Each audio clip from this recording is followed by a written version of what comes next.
Unspoken Issues. Ladies and gentlemen, welcome to the Unspoken Issues podcast. Cue the thunder. Cue the werewolf howl. Yeah, that's what the werewolf.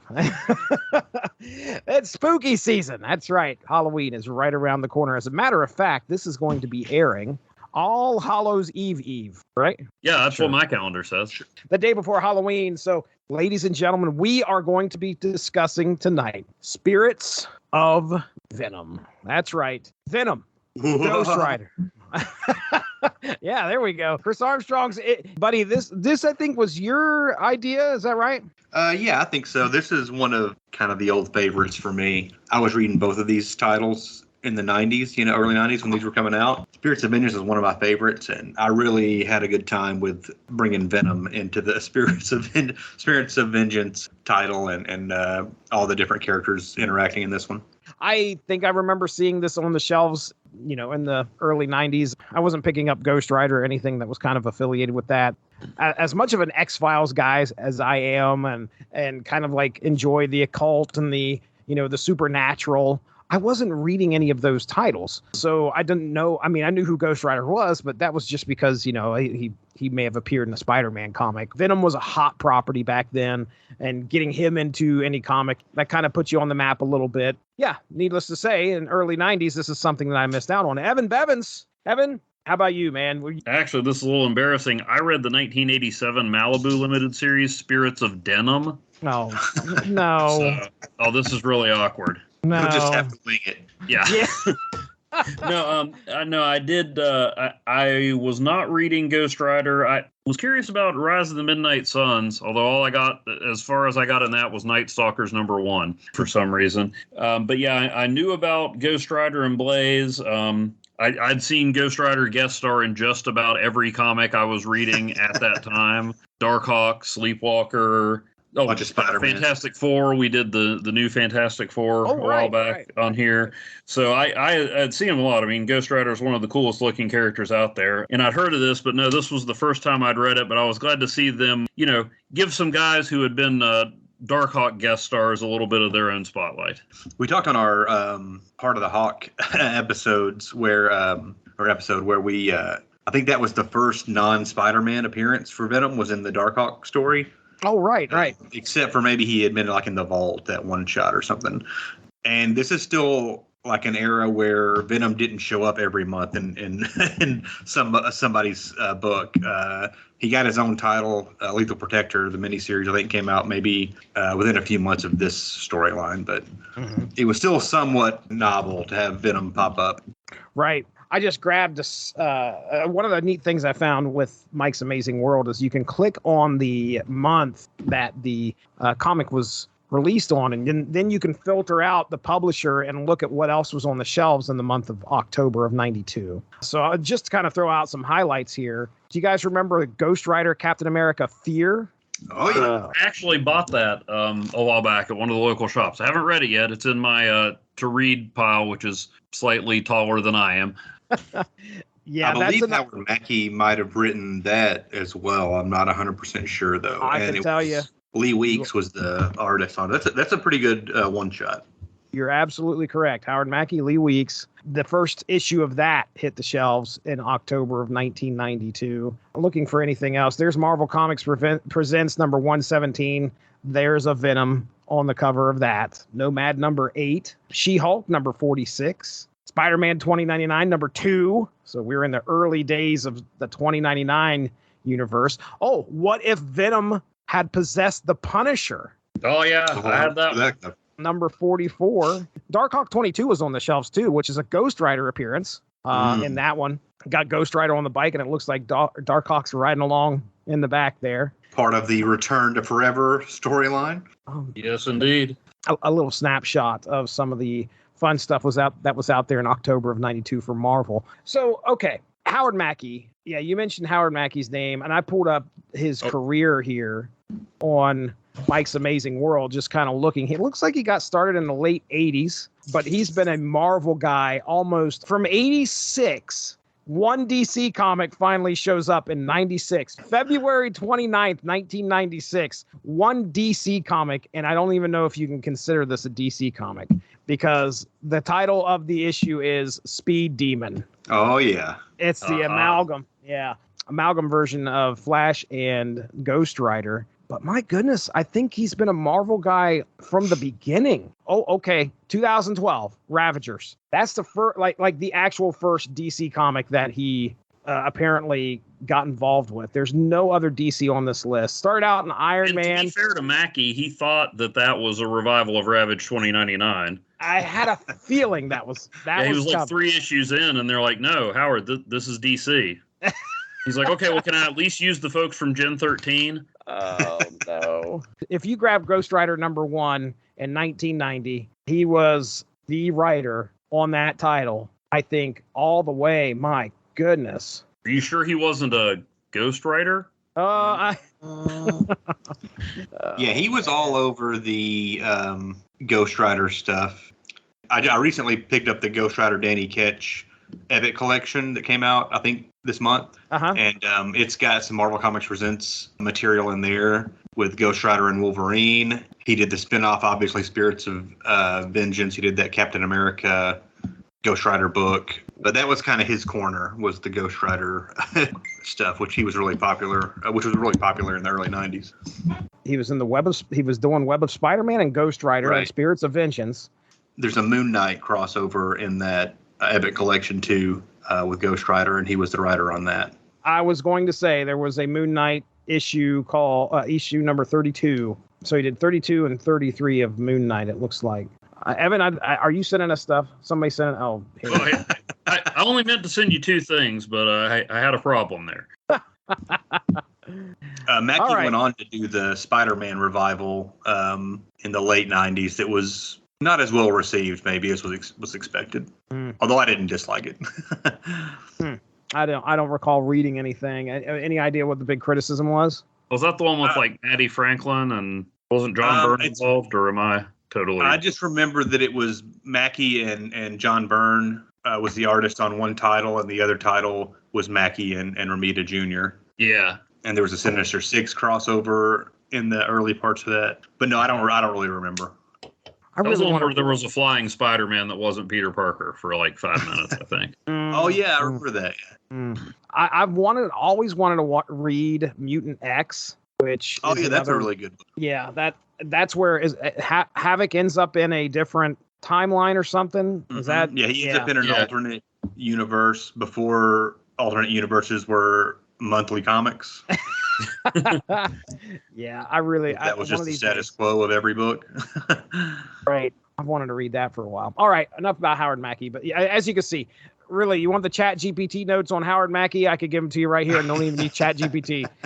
The man stayed with Marvel. He's a Marvel zombie for the longest time. He's got a lot of writing credits under his belt in regards to Ghost Rider and Spider-Man.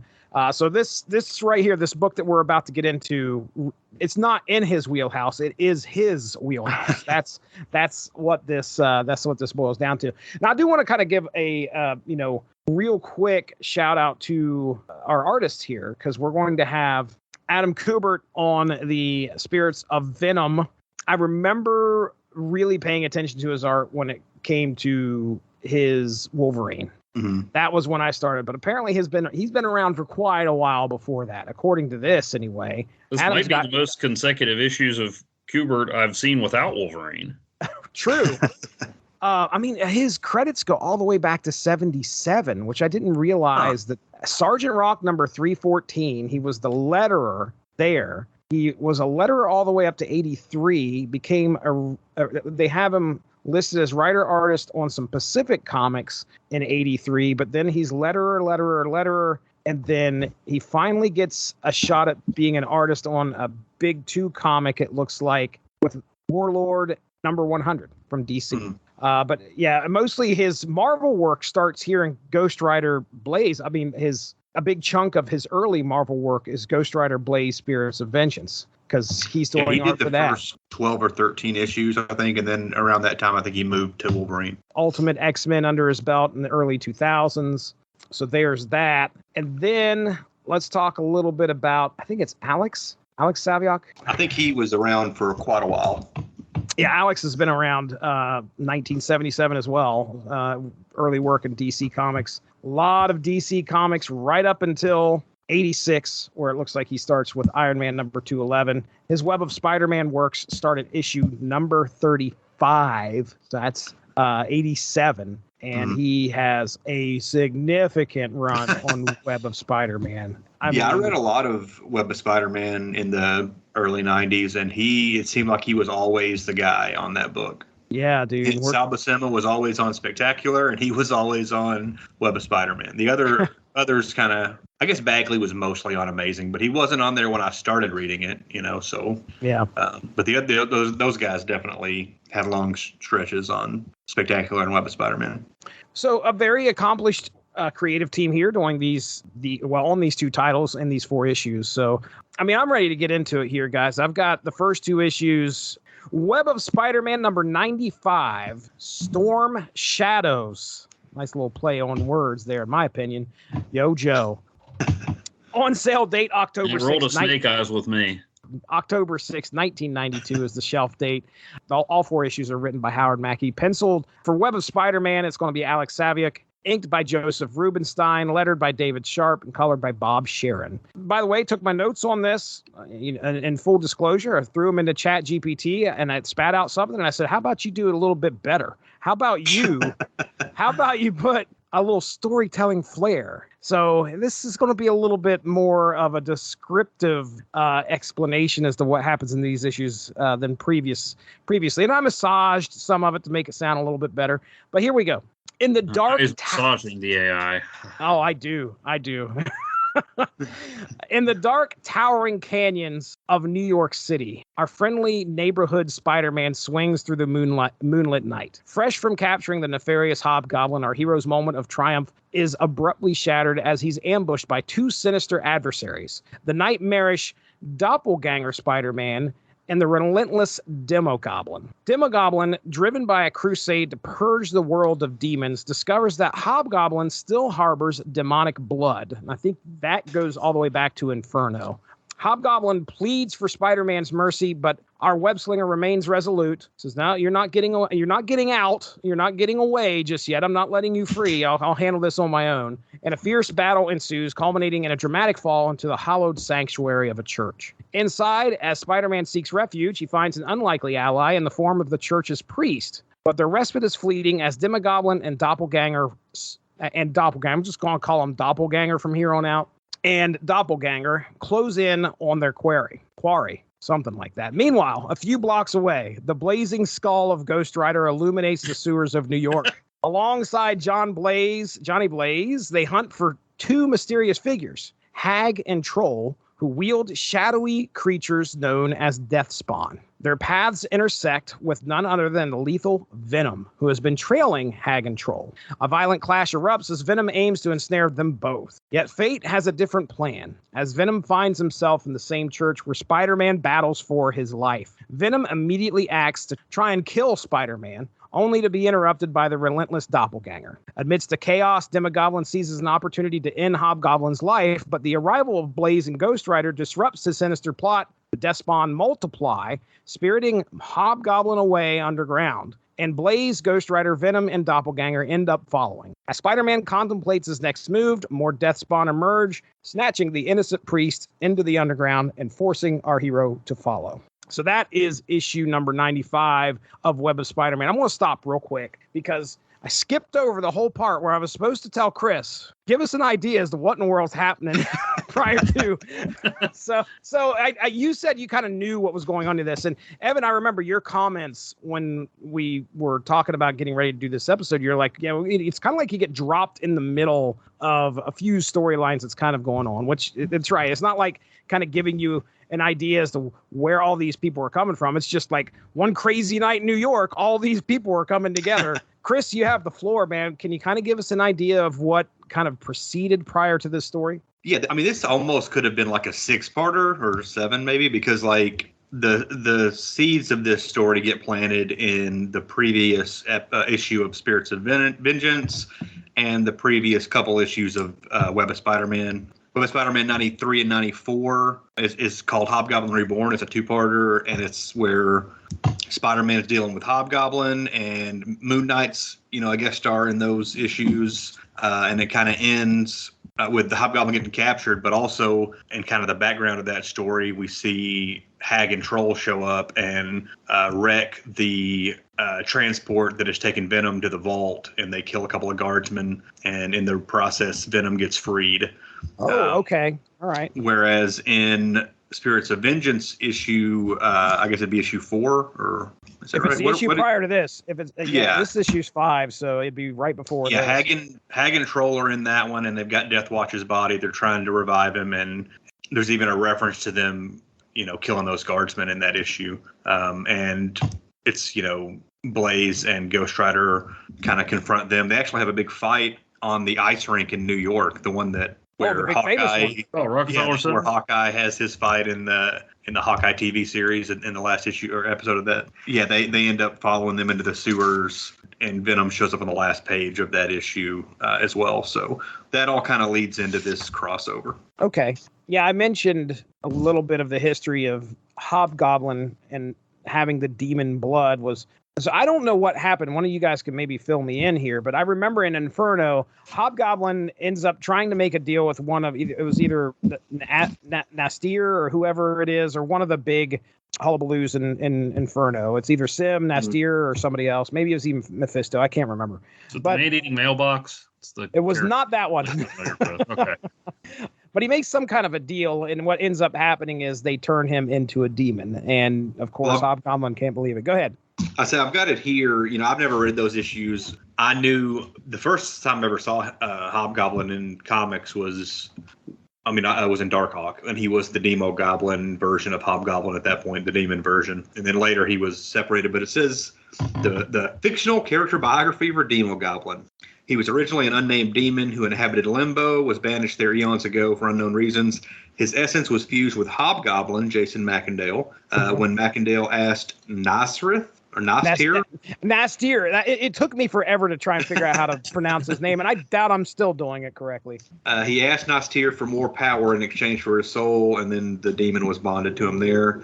He infected Moon Knight with a demonic virus at some point. I'm assuming Mackie probably wrote those issues. Fought Ghost Rider and Blaze, and then through the effects of that confrontation, Hobgoblin realized being possessed by a demon was less than beneficial, and thanks to the effects of the Hellfire and the mystical chain of Ghost Rider, managed to expel his demon half, creating the Demogoblin, a dark mystical version of the Hobgoblin persona. That's all from Wikipedia. I like it. Yeah, I've never read any of those issues. I've always kind of wondered how they got separated or whatever. But yeah, apparently it was the effects of a confrontation with Ghost Rider kind of opened the window for him to get separated, and Demogoblin was born. Okay, all right. Well, I only knew Demogoblin from Maximum Carnage, more so the video game than the comics. Oh, right. He was always a pain in the butt. He was always flying around up there. Yeah, I know what you're talking about. He still has Doppelganger in the Maximum Carnage story too, right? Yeah. I think this predates Maximum Carnage, right? I think so. But yeah, they were part of Carnage's posse.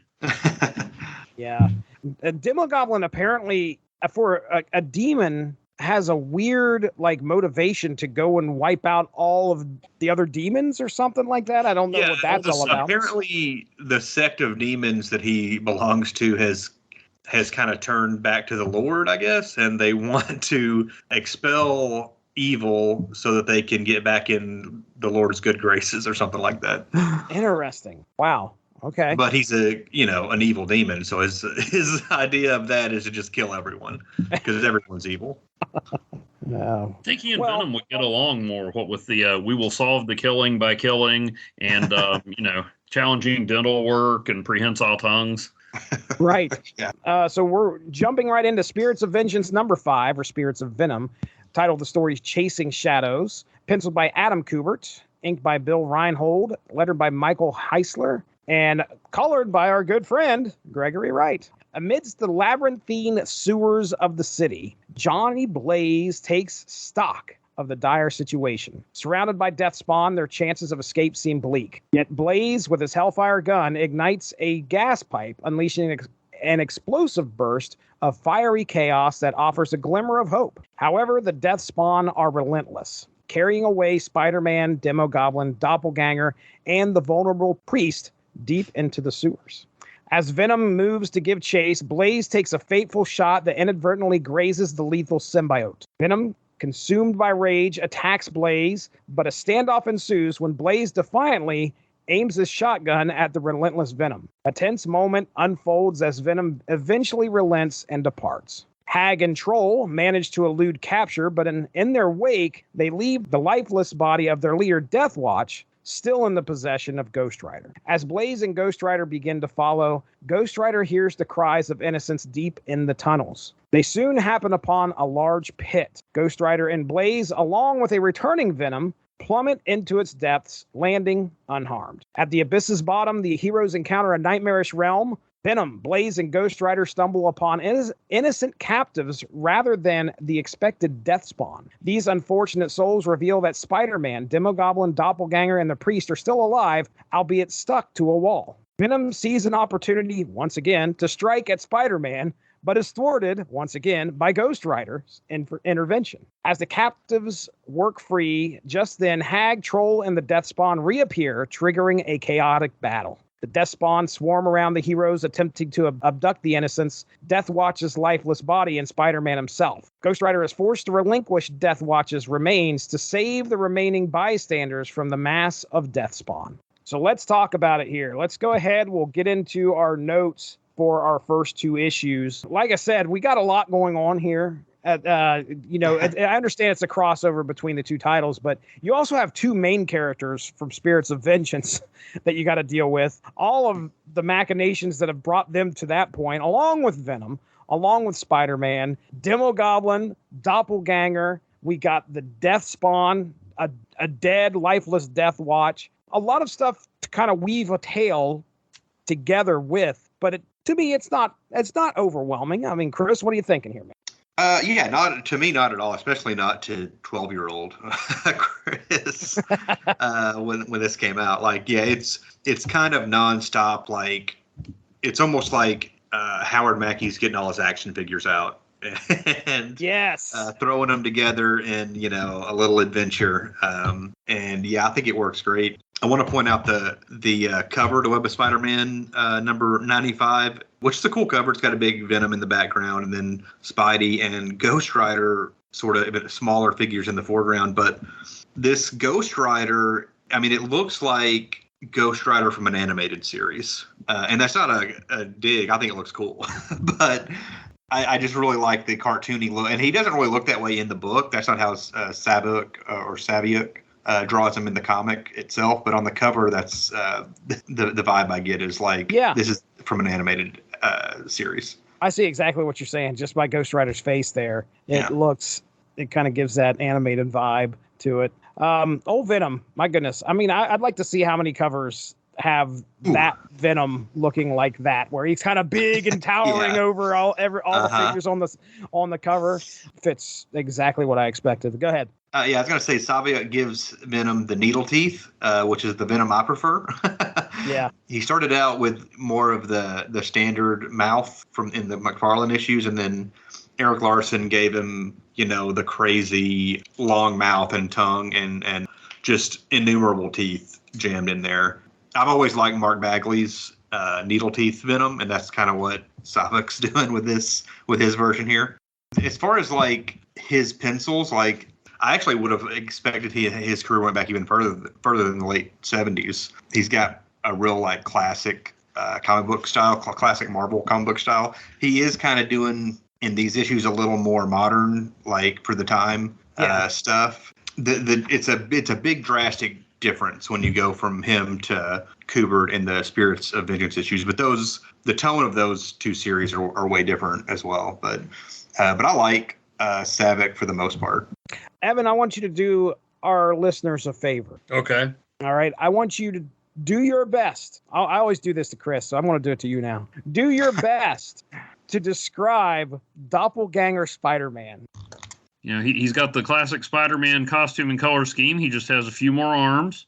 Nightcrawler-esque hands and feet with claws at the end of them. His teeth would be pretty scary if he wasn't sharing an issue with Venom and Demogoblin. As it is now, he looks almost harmless from a dental perspective. And then for the big white Spider-Man eyes, they got kind of an insect crisscross pattern on them. He was a leftover duplicate from Infinity War when there were all kinds of demonic, monstrous doppelgangers of various heroes. If you didn't read the core Infinity War series or Fantastic Four, which is where I got most of my Infinity War core story, it was just funky looking doubles popping up fighting heroes, like as one showed up at the end of Captain America, Man and Wolf. Right. But whereas the others disappeared, this guy stayed around, and I don't know why. Well, but he hung out with Demogoblin, who had the alpha teeth. So Demogoblin saved him, I guess, because the issue that the Spider-Man double showed up in was, I think, Spider-Man issue 25, maybe. And so Spider-Man fights the doppelganger, accidentally kills him by impaling him on some gates that have the big spikes at the top. And then Demogoblin shows up after Spider-Man leaves the body and takes the body away. And I think they even reference it in maybe in the next issue of Web of Spider-Man here, that he probably used his magic to revive Doppelganger, and that's why he's still alive, even though all the others are gone. Do you think it has something to do with Demogoblin's taint?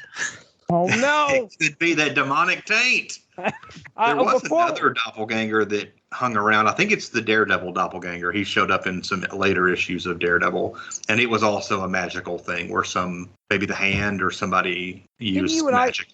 Didn't that Daredevil? He was in one of those issues that we talked about. That Fall from Grace. It was the Fall from Grace storyline. Yeah, I remember that. Was Doppelganger always like a mindless creature? I remember the Captain America. He wrote some surprisingly moving poetry. No, I don't think that's true. That was probably an Untold Tales of Spider-Man that deals with his feelings or something. But that's all I ever saw him as. Okay. All right. I'm trying to remember what he did in Maximum Carnage. I think he was always pretty much just like Demogoblin's lapdog. He was just kind of hanging out with him. He's mindless. I think some of the doppelgangers were less animalistic maybe in Infinity War, but this one I think was always just, he never spoke or anything. He just kind of growled and stuff. Look, folks, one of the best things to come out of this is a screenshot of what page is this? We're like 3 pages in. Let's see. Hang on, I got it. Page 4. Okay. All right. And Demogoblin is yelling, "The demon taint in your blood will not be washed clean by this storm." And to put emphasis, to make sure he gets his point across, he yells, "My taint!" Quite clearly, right there on the page. So, yeah, folks. A word that did not mean 31 years ago what it means now. Did not age well there, Demogoblin. I tried to find you a link, but it's frustratingly not on YouTube, of a Saturday Night Live sketch. Conan O'Brien played a doctor that had to break the news to a guy who was in an accident that he was going to be fine, but they had to remove his taint. Oh, man. I think that's the first place I had heard the phrase. Oh, my gosh. Venom showing up here is great. I think that, as if Spider-Man doesn't have enough to worry about, now he's got Venom who's showing up. And it's funny how, no matter what, I know Venom at this point, he's clearly joined because he has this kind of sense of justice. Even though he was freed, Hag and Troll killed those guards or hurt the guards pretty bad. And he feels that he needs to make them pay for what they did. But if Spider-Man's involved, it's just toss every plan out the window, because Venom is going to kill Spider-Man immediately. That's all of the priorities are. And eat his brains. What'd you say, Evan? And eat his brains. Oh, yeah. He's not just going to, he's got a very specific way he wants to finish him off. There was a great Marvel action figure where if you pressed the button, that's what his his saying was, "I will eat your brains." I remember playing with that at the KB toy store in the mall. All Is right. that in the same series where you pressed a button and Demogoblin monologued about his taint? I do like Saviuk, and the problem is it's such a stark difference going from his style to the style that Kubert is using, which is more of like an Image Comics style, like super stylized, a lot of big splash pages, panels overlapping, and I think these issues and in the next couple after, as far as Adam Kubert, it's the best art that he's ever done to me. Like, and I haven't read all those Wolverine issues that he did, had a long run on that. His style kind of changed over the years, but these issues and the next couple up to like Spirits of Vengeance 12, that is the sweet spot for Adam Kubert, who I'm a fan of anyway. Venom getting a taste of hellfire from the shotgun. He does not like it. It doesn't agree with him.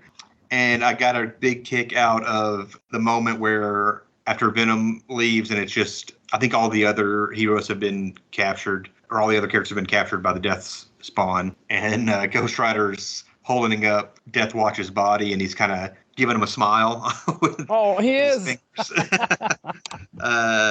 And it's referenced later by Blaze, like Ghost Rider starting to develop a little bit of personality at these. Yeah, he is. In this era. Also got a kick out of Johnny Blaze screaming at Ghost Rider when Ghost Rider tells him to listen, and he's like, "You don't even have any ears. Like, you're just a skull." Actually, another thing that Kubert does with the art is kind of the middle of the issue or close towards the end, where they come upon all the characters like stuck to the wall, and Venom sees his opportunity to go after Spider-Man. Like the layout of the two pages, like some of the panels overlap into the second page, almost like a splash page, but just for like certain panels, not the whole page. And then in the middle, there's a 4-panel grid where Venom is going after Spider-Man, and you see Ghost Rider throwing his chain at him and yanking him back. Like the motion, like you can kind of feel the whiplash that Venom's getting in that little sequence there. And then I love the amalgam pic of Venom with the shades and the cigarette, and his head is on fire like Ghost Rider's skull. They're on the last page. Yeah, the one that's getting you ready for the next issue. Right. Venom turns invisible. Yeah, he has that. That's one of his powers. He's kind of like the Predator. Okay. That's a power that was utilized a lot in the early days of Venom, it seems like, and I don't know that writers really kept utilizing that as time He went can on. also like transform the costume into regular clothes and stuff like that, right? Mm-hmm. Yeah. It's just kind of an offshoot of that. It is what I was thinking anyway. Interesting. Yeah, I think this was the first time I'd seen him do that, or at least that I paid attention to, because he utilizes that. He follows. It's like he leaves, and then he's been following them the whole time, and then he was the one that pushed Johnny Blaze down the pit. It's like he jumped. I don't think they both jumped in willingly, or at least Ghost Rider did, and Blaze was not thinking about doing that until Venom pushed him in. I was kind of curious as to what happened with Spider-Man and Hobgoblin before this, because he seemed a little darker than usual, like dropping him and then catching him. That seems more like a Batman tactic. That Hobgoblin Lives storyline where Venom or Spider-Man and Hobgoblin are really going at it in that, and then Hobgoblin is trying to kill this journalist, and Spider-Man saves him at the last moment, but the guy has a heart attack. Oh, okay. So yeah. It still seems like he might die. So Spider-Man is kind of thinking that he may have just killed that guy. So he's really, really like angry with him right now. Gotcha. Okay. Thank you. Yeah, I remember him talking about that, but I don't know. I wasn't sure if that was right in the previous issue or not. So I think it's cool because it feels like a lot of crossovers, not always, but they usually begin like from one party's perspective, and then the other one sort of comes in. And this, from the way you described it and from what we read, is just like two storylines colliding. I mean, there's no connection other than, they happen to burst up through what is really a massive basement at that church. As heavily populated with superhuman and supernatural folks as Marvel's Manhattan is, you'd think that would happen more often. I mean, it makes sense. It's the same writer, doing both titles. That's so organic. But I don't know. It just feels a little different from what I think of your average crossover as, even if it goes into somebody else's issue, it's like guest starring this person, but it's a Spider-Man story and Ghost Rider shows up. But these are just two seemingly unrelated storylines that just crash together. And like I said, you feel like that would happen more often in Marvel. But it helps to have one guy laying the groundwork in both titles. Of course, I know there are reasons why Venom is out to get Spider-Man, but I kind of wondered in here if it's because he's jealous of his ability to quip, because you have Venom saying things like, "Nice try, Bunky," and "Last one down is dead."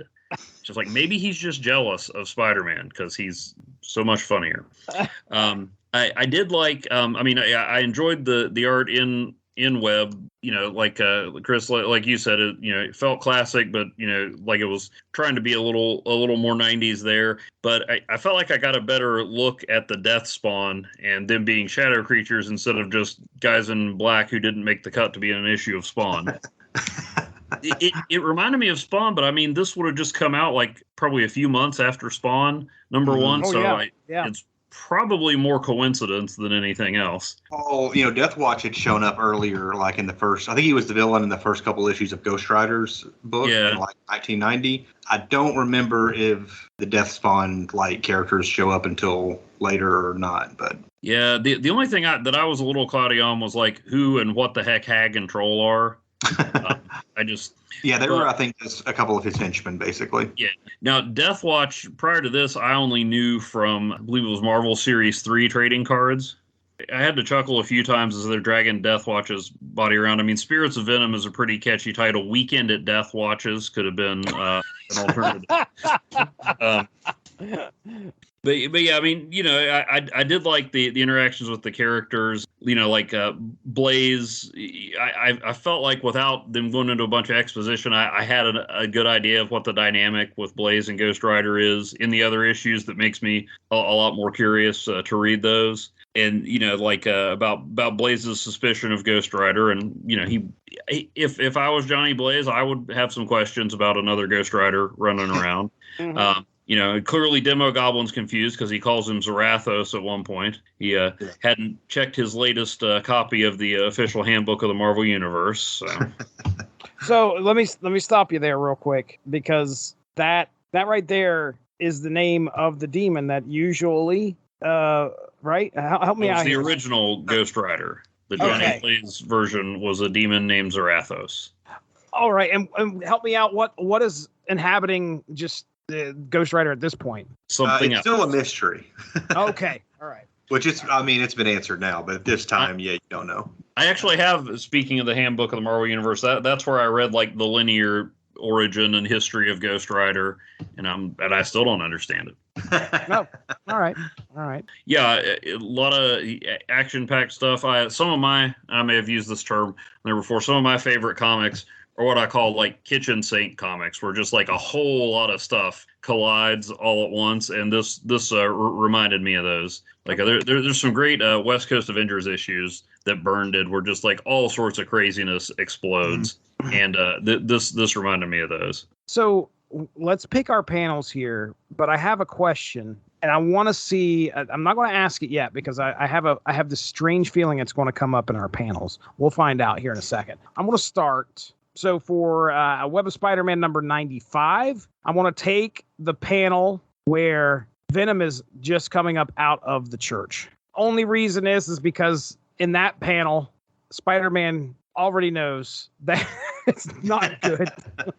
This is when he's dragging Hag and Troll up with him, and yeah, and Venom is coming in like feet first. Well, I guess he's feet upward anyway. He's bringing himself up through with a web, and Spider-Man's got the priest in one arm, and he looks over and he's like, I really don't need this.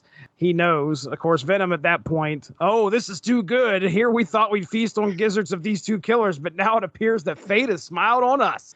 He's got some serious drool trailing behind him, too. He does. He does indeed. Now, but I got a question, though. Mm-hmm. In the panel before that, Spider-Man's Spider-sense is going off. I thought Venom didn't trigger the Spider-sense. Or is it because Venom can decide to nullify the Spider-sense, and since he didn't know Spider-Man was going to be there, he didn't do that? Mm-hmm. Or is it that Troll and Hag shooting up through the floor represented a threat. Yeah, I choose to think that it's because he knows, like, the spider sense is picking up on all the stuff that's about to follow Venom out of that hole.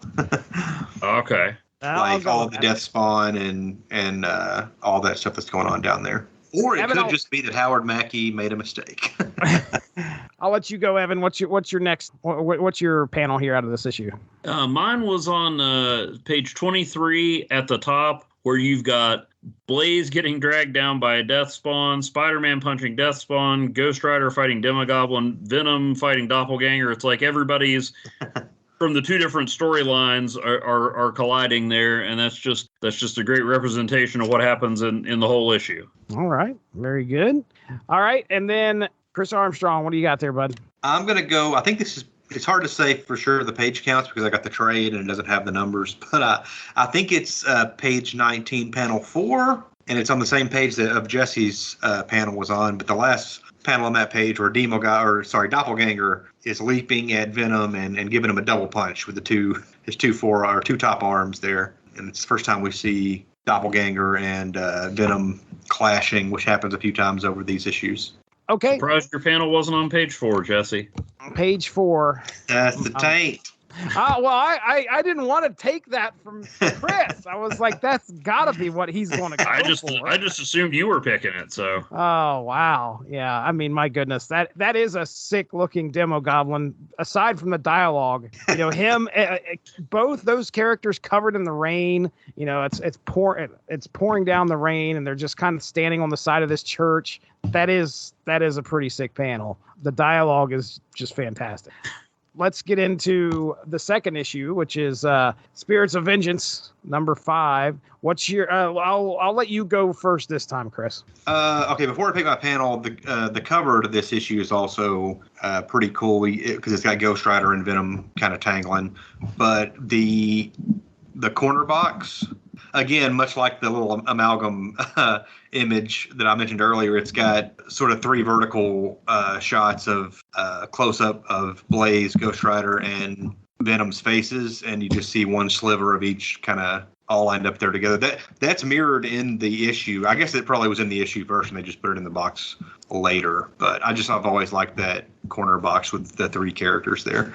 As far as the issue, panel of the issue, I'm going to go with page 13, panel 3, which is the big image of Venom knocking Blaze and Ghost Rider into the hole, and he's kind of still halfway camouflaged, and it's kind of revealing himself as they fall. Yeah, that one's pretty cool. All right, I will go next. My panel that I chose out of here was, I don't know if I have a page number here, but it's essentially we get a 3-way shot of Blaze, Ghost Rider, and Venom. And Blaze is like, Venom, I think it's time you, me, and my gun had a heart-to-heart. Anytime, how about right now? And then Ghost Rider, of course, somehow, the guy that's like, in between this is in getting things to calm down. No, ahead in the shadows, voices calling. But yeah, I like seeing those 3 in the same panel, and that kind of about at least attempting to work together. So I'll go with that. All right, Evan Bevins, what do you got?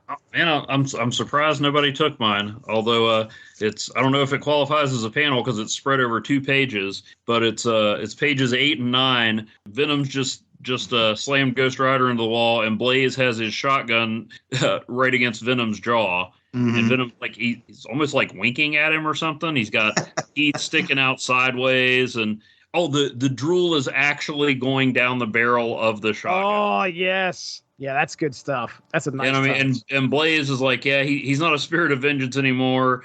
He's physically outmatched by Venom, but he's got a hellfire shotgun, and he could, blow his head off. Yeah. And so Blaze is taking charge, and I like the... we're used to wild expressions on Venom's face, but like the one eye kind of half shut. I don't know. I just haven't quite seen that before. It's a Venom expression I'm not used to, and just really cool image. Chris, as far as the needle teeth versus the way too many teeth, I mean, keep in mind, I don't think the symbiote actually has teeth, so it's probably just reflective of Eddie and the symbiote's moods and whatnot. So he can have all kinds of different teeth, and it's all still in continuity. I think you and I have both earned no prizes. Yeah. Absolutely. Yeah, that version of Venom is kind of a mix of both of the needle teeth and the just countless number, thrown in there. This was a contender for me, to be honest. I was like, because I loved the way the close-up of this Venom looked. That leads me to my question, okay? Which Venom do you guys prefer here? Are we going with Savick's or are we going to go with Kubert's? I mean, come on. Okay, yeah. Kubert. I kind of like Kubert's. Yeah, I'm going with Kubert's. There's no contest. It's just making sure. Kubert. Yeah. But like Somebody I said, wanted to with all argue. that shape-shifting and everything, both versions of Venom are totally valid. True. Perfectly cromulent. Cromulent. Beautiful. All right, let's get into the next two issues. So Web of Spider-Man number 96. This story is titled Enemies, a Hate Story. Is that a Mark Teixeira cover, I believe? Ooh. I believe so. Painted cover. Yes. Very cool. Yeah, that's Jesse, you can throw in a link to a Black Panther. Ooh, okay. Client. Yeah. Me and Mark and Chris Sheehan. That was painted. A lot of that was painted by Mark Teixeira. That's what got me to pick up a Black Panther comic for the first time, was that art. Yeah. And then it turned out the writing was even more insane and glorious. But sorry. You were about to synopsisize. Yes. Well, just to kind of add here on our creative team, Dan Panosian also helps with the inks on this issue, lettered by Steve Dutro, Bob Sharon, and Renee Witterstatter as colorists. Deeper into the sewers, Spider-Man fights valiantly to protect himself and the priest from the relentless onslaught of deathspawn. With ingenuity, he seizes a nearby water pipe, harnessing its pressure to fend off the shadowy assailants. Meanwhile, Venom crosses paths with Demogoblin and Doppelganger, who are again on the brink of executing Hobgoblin. Venom intervenes, plunging the scene into further chaos. Blaze and Ghost Rider, on a quest to harness a death spawn, are met with an unexpected outcome. After Ghost Rider gives it the pennant stare, the creature disintegrates before their very eyes. And the labyrinth, back into the labyrinth of sewers, Spider-Man and the priest eventually cross paths with Blaze and Ghost Rider, who are trying to get the kidnapped innocents intended for Deathwatch's resurrection to the surface. Deathspawn swarm. Spider-Man and Ghost Rider join forces to orchestrate a desperate escape. They cause the ceiling to collapse, forming a makeshift barricade against the relentless tide of shadowy foes. In the midst of the turmoil, Spider-Man hears Hobgoblin's anguished cries and rushes to his aid. And as he arrives on the scene, Demogoblin unleashes the deadly doppelganger to attack Spider-Man. However, Venom once again steps in to disrupt the unfolding tragedy. Venom's thirst for Spider-Man's blood ignites anew, leading to a tumultuous confrontation. Just when Venom seems to have the upper hand, Ghost Rider intervenes, ensnaring Venom with his ethereal chain. With Hobgoblin in tow, Spider-Man and Blaze lead the rescued innocents toward the surface, leaving Venom seething with a burning desire for vengeance. An imminent showdown between Venom and Ghost Rider hangs in the balance as tensions reach a fever pitch, and that's kind of how we end that issue. So we're heading into Spirits of Vengeance number 6, Last Rites. Same creative team as before on Spirits of Vengeance. In the shadowy abyss deep beneath New York City, an epic showdown unfolds. Venom, driven by a relentless thirst for vengeance, seizes Ghost Rider's ethereal chain, his malevolent intent palpable. As Venom lunges, Ghost Rider retaliates with the fiery wrath of the pennant stare, but an unexpected twist of fate erupts. The symbiote's malevolence triggers a large explosion, blasting Venom and Ghost Rider away from each other. In the chaos, John Blaze arrives on the scene, desperately trying to quell the storm of violence. Yet Venom's fury knows no bounds as he forcefully knocks Blaze aside. With a ferocious leap, Venom targets Blaze, but just as it seems their confrontation is inevitable, the Deathspawn arrive and grab the trio, whisking them further below. In an instant, our heroes descend into an eerie subterranean realm. As their senses return, they find themselves bound to a nightmarish contraption. The sinister orchestrators of this macabre tableau are none other than Hag and Troll, who seek to harness their life forces to resurrect their fallen leader, Deathwatch. In a chilling spectacle, the deathspawn flow like an ethereal river into Deathwatch's lifeless form, rekindling his dark essence. Yet Spider-Man, unbeknownst to his comrades, has finally reached the surface, but plans to head back down to help his friends. Spider-Man makes his way to the heart of the twisted ritual, where he stumbles upon the nightmarish events. With courage in his heart, Spider-Man takes action, grabbing the supernatural shotgun and placing it into Blaze's grasp. In a burst of hellfire and chains, Ghost Rider breaks free from his restraints, his spectral eyes aflame with righteous fury. Together they stand ready to face Deathwatch, who now stirs. As the heroes prepare to intervene, Venom, freed from the machinations, redirects his rage towards Hag and Troll, who had once held him captive. The Deathspawn attempt to escape out of Deathwatch to enter the fight. However, they are kept in place by Ghost Rider's burning chains. Blaze, in a final act of heroism, prevents Hag and Troll from escaping, ensuring they face the consequences of their dark deeds. In a climactic confrontation, Venom's insatiable thirst for Spider-Man's demise collides with Blaze's unwavering determination to protect. The tension hangs in the air like a charged storm, with the inevitable battle on the horizon. Yet, in the 11th hour, salvation arrives in the form of the guardsmen, who emerge into the scene, apprehending and containing the volatile Venom. Everyone makes it back up to the streets of New York. And on the surface, Spider-Man extends his gratitude to Blaze and Ghost Rider, who now carry the lifeless body of Deathwatch and the subdued forms of Hag and Troll. With their mission complete, they make their way to Doctor Strange, setting the stage for the next chapter in their dark and otherworldly journey. So there you go. That is the final 2 issues of Spirits of Venom. Man, that opening page in Web 96 is just awesome. Oh, the hand? Yes. Yeah, that was very cool. Awesome way to start off. I love the moment where Ghost Rider uses the penance there on the Deathspawn. Like, yeah, okay, Blaze, I got this. Watch, and the thing just explodes, and Blaze is like, "Oh, that didn't really work, did it?" And just Ghost Rider sitting there, kind of. I don't know. I feel like that was a funny moment, even though it's still a flaming skull, but it looked like there was a little bit of consternation on his face there. It's a good try. Yeah, it was. Yeah. It was. One thing that I was going to mention, I don't think they do it in any of these issues, but the Deathspawn can talk. They talk to each other in the previous issue of Spirits of Vengeance. Yeah, they mention that they're a cross. I call them creatures in my synopsis, but I mean they're half human. So I understand that they've clearly got some type of humanity in them. But yeah, they don't. They just seem like mindless masses that come and grab you and take you somewhere. Yeah, in that previous issue of Vengeance, they're like sitting at a computers, like they're working in like a headquarters, talking about Hag and Troll bringing Deathwatch back. Yeah, that did not expect that. That's funny. Oh, but I mean, to be fair, you had Spider-Man, Venom, Blaze, Ghost Rider, Hobgoblin, and Demogoblin all talking. There wasn't much room for them to have dialogue. True. I do like the priest, being in the middle of all this craziness, and Spider-Man keeps saving him, and he's like, "Okay, you got to leave," and he's like, "No, these people need help. I'm here to help. Isn't that what you would do?" And Spider-Man's like, "Oh, okay, fine." And then the cover to Spirits of Vengeance #6. That's just awesome.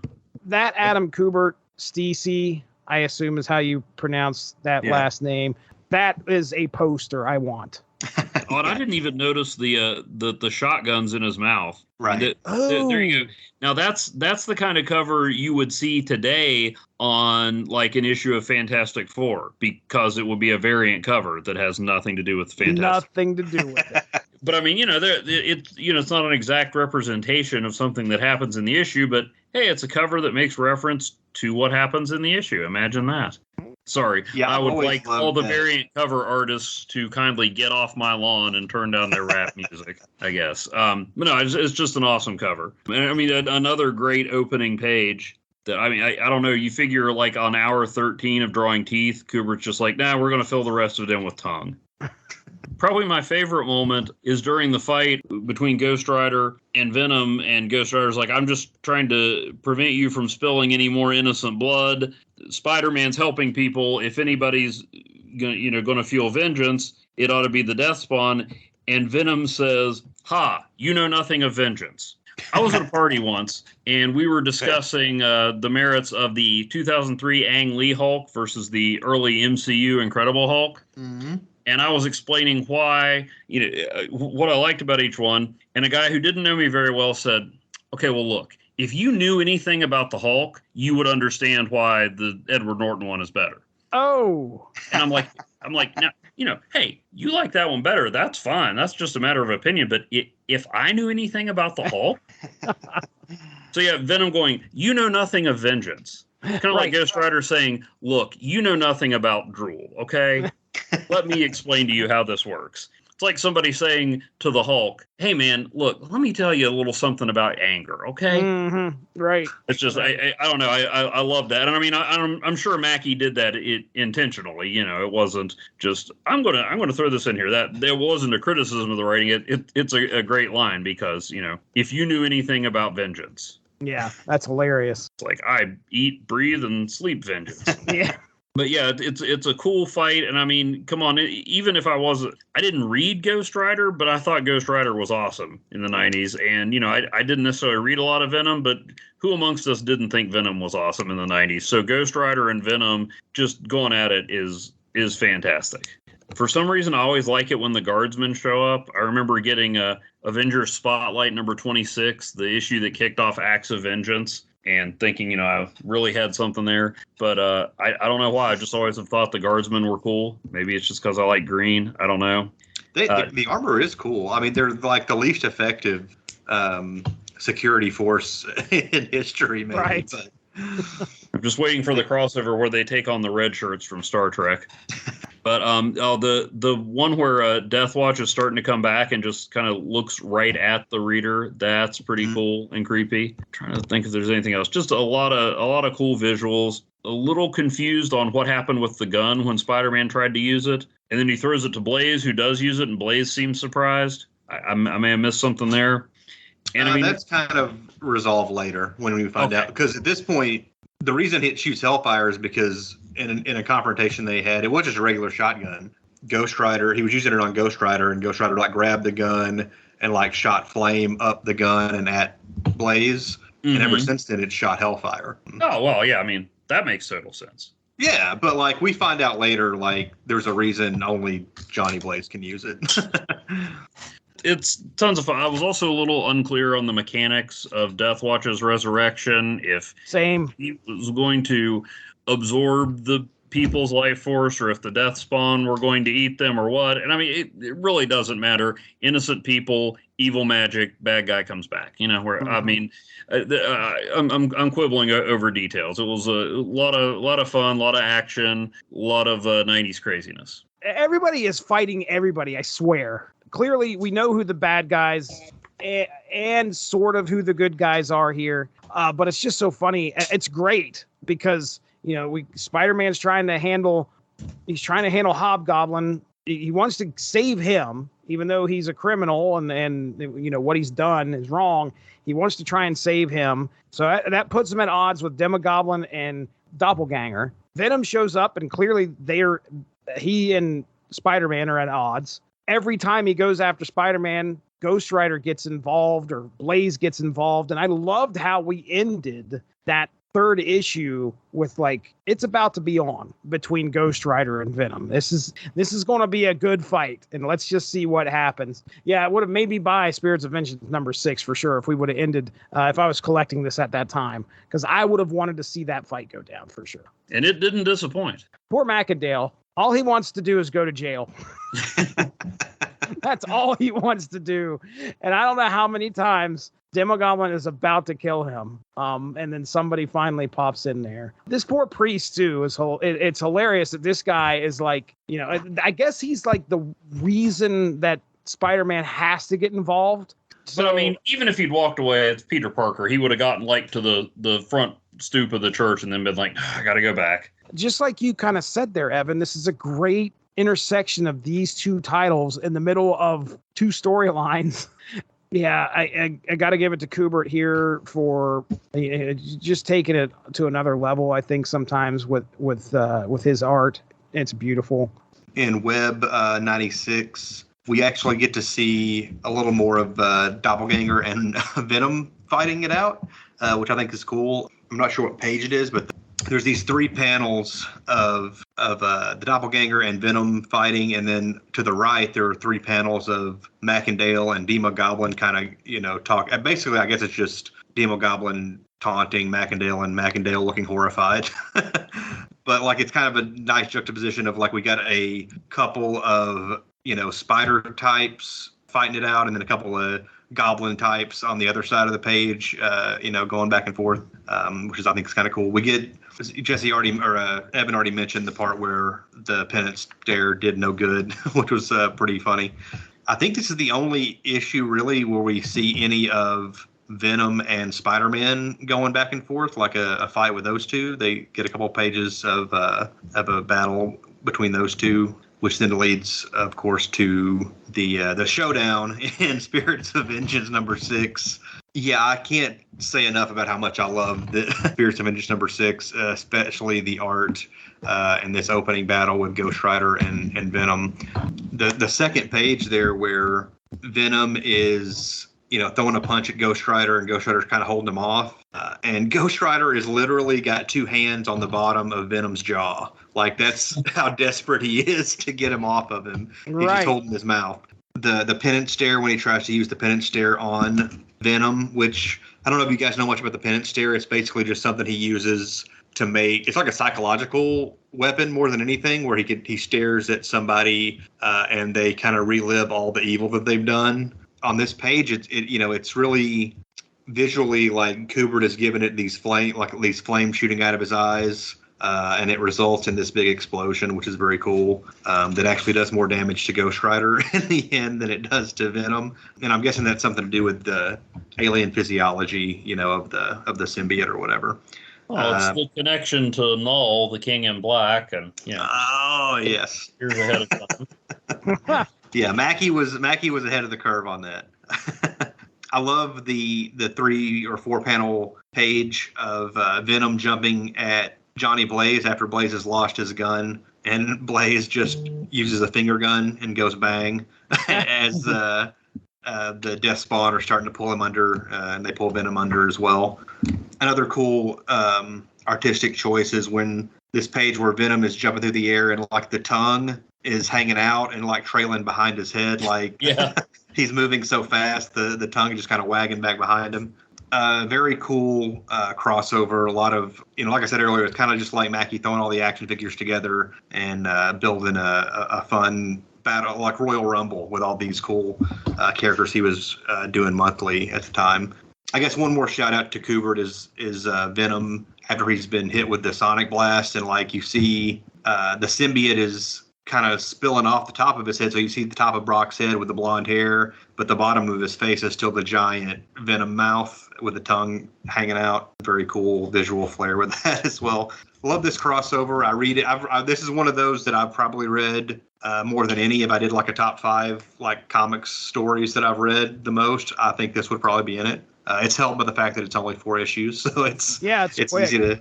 Yeah, I really like this. I'm glad you guys were down to do this one with me. For sure. Oh, it was a lot of fun. Out of this storyline, who's your favorite? And we'll go with Evan first. I got to say probably Blaze. I remember I hadn't read a lot of it, but I was kind of fascinated by Blaze, the guy that used to be a Ghost Rider, had a magic gun. I always thought he was kind of cool. Kind of wonder if anybody ever saw him and Nomad in the same place. Ooh, yeah. There's times when he knows he's outmatched, but he doesn't back down, and he holds his own in all this craziness. And at that point, I got to imagine he kind of thought he was out of this. So it's pretty cool to see him kind of adapting to what's going on and being the least powered, but the guts to back it up with the rest of them. Okay, I'm gonna go with Ghost Rider. I was going to lean on Venom, but Venom just seems like this. He's freaking nuts. That's he's in a situation where he's like, I want to help out, and then it's like, every time he sees Spider-Man, it's like the Three Stooges with Niagara Falls. Ghost Rider is like, there are a lot of important beats in this story where he's the one that finds the innocents, the people that are down there. He's the one that kind of hears them, and that leads them there. So he's definitely a hero. He's clearly not afraid of handling Venom in any way if he can. He looked cool throughout this whole thing, I think, in my opinion. So that's why I'm picking Ghost Rider. What do you got there, Chris? I'm going to go with Johnny Blaze as well. When I first started reading Ghost Rider, I want to say one of my friends had a couple of the early issues that I kind of thumbed through, but the first issue I think I ever bought was the glow-in-the-dark cover of, I think, issue 13. Mm-hmm. And I believe that was the issue that Blaze made his return in. As I was reading it, I did not know who Johnny Blaze was. I didn't know that there was a previous Ghost Rider at the time. So that him revealing that through those early issues of Ghost Rider, and then getting the Hellfire shotgun, and then going into Rise of the Midnight Suns, all that stuff, I kind of like really liked that character a lot through that era. And then Spirits of Vengeance was almost like his title. Like Ghost Rider was in there every issue pretty much, but the supporting cast was kind of Quentin Carnival. So it was like all Johnny Blaze's friends and family and stuff. So I've always been a big fan of him and like his attitude. And yeah, he does have kind of the generic cool guy look from the early 90s with the trench coat and the ponytail and the sunglasses and everything. But it worked for me. And like Evan said, him being a normal guy with, his only power is like his shotgun that shoots hellfire and he's in all these crazy, occult, superpower adventures, like kind of relying on his wits in that gun. It's always I've always been struck by his character. So okay, all right, yeah, let's get into panels here. I will start on issue 96 of Web of Spider-Man, and I will take the Venom that's almost like the size of the page, maybe. It's just his head, and his tongue is the width of the page, which is great. So that I think that's, according to what I'm seeing here, page 24, I think. There's a couple panels, and it actually uses his tongue to separate a panel, which is great. Some panel separation, it looks like, maybe. Yeah. For sure. So there you go. That is my pick for Web of Spider-Man number 96. Evan, what do you got? I'm going with the first page, just Spider-Man's hand reaching out of the darkness. That's a really, really cool visual. Gives you, the narration there says Spider-Man is drowning in a sea of blackness, but you don't even need that. You could remove that just below the streets of Manhattan, of Midtown Manhattan, and the art there tells you everything. Very cool. It establishes great atmosphere and just throws you right into it. Chris? I think I'm going to go, I think it's page 16, the third panel, which is, it's after Blaze has kind of told Spider-Man, don't go after Macendale, like he's not worth it, but then he swings off anyway, and it's just the image of Blaze and Ghost Rider watching as Spider-Man swings away, and you see the reflection of Spider-Man in Blaze's sunglasses. I feel like that's a thing that Mackie was probably writing into these scripts, because it seems like in a lot of the Spirits of Vengeance issues, there would be stuff with reflections in his glasses or different things that like visual stuff that would go on with that. He does this. There's the same thing in the previous Web of Spider-Man issue. I forget what it was, but there was another panel where you could see the reflection of something in his glasses. But that's what I've got for this issue. Chris, I'll let you go first here with Spirits of Vengeance number 6. All right. Well, there's plenty to choose from, I think. There is. There really is. I'm going to go with page 5, which is part of the penance stare thing. I'm going to go with the last panel where the explosion, you see them kind of flying apart from each other. And that's pretty epic. That's what I'm going to go with. All right. That's good. Evan, I'll let you go next, man. What do you got there? I'm going to go with the opening page again. How many characters can you identify from a shot from inside their mouth? Oh, man. There are a lot of great perspectives just in this issue. The reader is looking from inside Venom's mouth as he descends upon Ghost Rider, and it's just fantastic. There are a lot of great panels here. I've got mine already picked, but there's this one that happens like right after the one I pick. Most of what you see throughout these issues, Venom is supposed to be in a black costume, but a lot of times the way it's colored is blue. I assume because, that it's just the way that they want to portray the black in this costume. But there is one panel where Venom is looking at the reader and drool coming down, and he is legit just straight up in a black costume, and it looks great. Where he's removing the knife from his shoulder. Yeah, yes. But that right there is part of the panel that I'm picking, and I'm picking the one where Johnny Blaze stabs the knife into his Venom shoulder, and that is the weirdest. Like, I don't know if I've ever. I'm sure there's probably other Venom panels out there that may, but they're few and far between that look like this. Where, okay, to kind of describe the sequence here, it's a 3-panel sequence where Venom is laughing, I think, because he has the shotgun up against his head again. Is that what's going on here? And then Blaze is like, shut up, grabs a knife. I said I have a headache, and stabs it into Venom's arm. And Venom has this grimace on his face, which I don't think I've ever seen. And the way that it's laid out, like you can see the inside of his cheek as his grin or grimace goes all the way up the side of his head. He's clearly squinting because he just got stabbed in the arm. He's not liking it too well. And it's just a really unique rendition of Venom. So that's the one I'm going with. Nobody took Deathwatch staring at the reader. That's a good one. I mean, that's freaky. That was my backup. Yeah, that's a good one. Just a lot of good stuff. I understand why Kubert.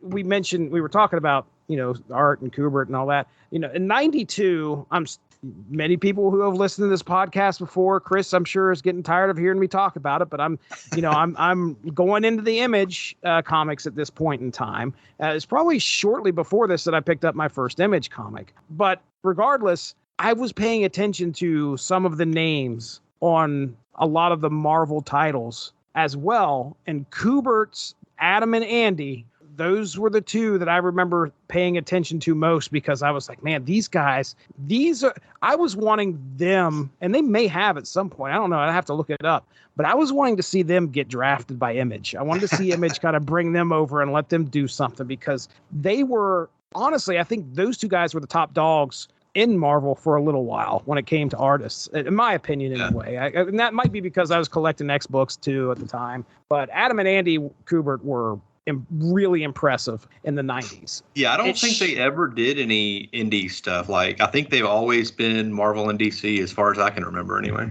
Wow. Well, all right. Well, we did it here. We covered the 4 issues of Spirits of Venom. Well, let's go ahead. We will get into plugs here. So let's start with Evan Bevins. Oh, you can find my writing at asterisk51.blogspot.com. I've had a little delay of game on my Super Pro read through, but we'll be getting back into that. It should be back in the swing of things by the time this airs. And every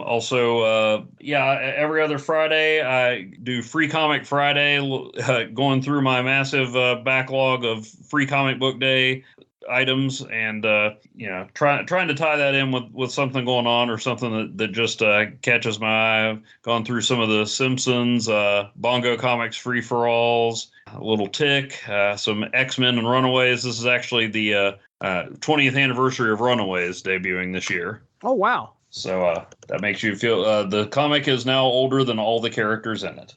Oh. Jesse and I do Snap material every month, looking at the Marvel mobile game Marvel Snap, and how the latest way it's trying to thwart us from advancing in rank. Hey, listen, you can check out right here on the Source Material Comics feed. Well, as of this airing last week, you could hear Mark and I talk about Godzilla versus the Mighty Morphin Power Rangers. Wow. Those Power Ranger comics are way better than I expected. Yeah, that was a good book. And prior to that, earlier in the week, you can hear Unspoken Issues, this podcast right here, talks about 90s comics. And back on the 16th of October, the episode where Derry, Dean, and myself got together and talked about when Scarlet Spider became a member of the New Warriors. Nice. And yeah, he was there he was there for sure. And then all of a sudden he was just gone. So it happened. Not unlike the New Warriors. No. Pre-Civil War. Right. So you can check that out as well. You can find me on Twitter and Instagram and Blue Sky at BrodyMan34. I also have another podcast called Small Screeners, where we talk about made-for-TV and direct-to-video movies. We also did a bonus episode on that with me and my buddy AJ doing a commentary track for Freddy versus Jason. So if anyone wants to listen to that for October, it's out there for you. All right, that's Chris Armstrong. Over there's Evan Bevins. I'm Jesse Starcher. Thanks for joining us for Unspoken Issues. We'll talk to you soon. Have a good one. Bye-bye. Thanks for joining us. Unspoken Issues is part of the UnspokenDecade.com, the home for 90s comics, blogs, and podcasts. Unspoken Issues also has a Facebook group you can join if you are interested. Just search the Unspoken Issues podcast and request to join. All of this would not be possible without W2Mnet.com and the Rattlechin Broadcasting Network, so make sure to seek them out for more podcasts. If you enjoyed what you heard today, please feel free to share, and we look forward to entertaining you again soon.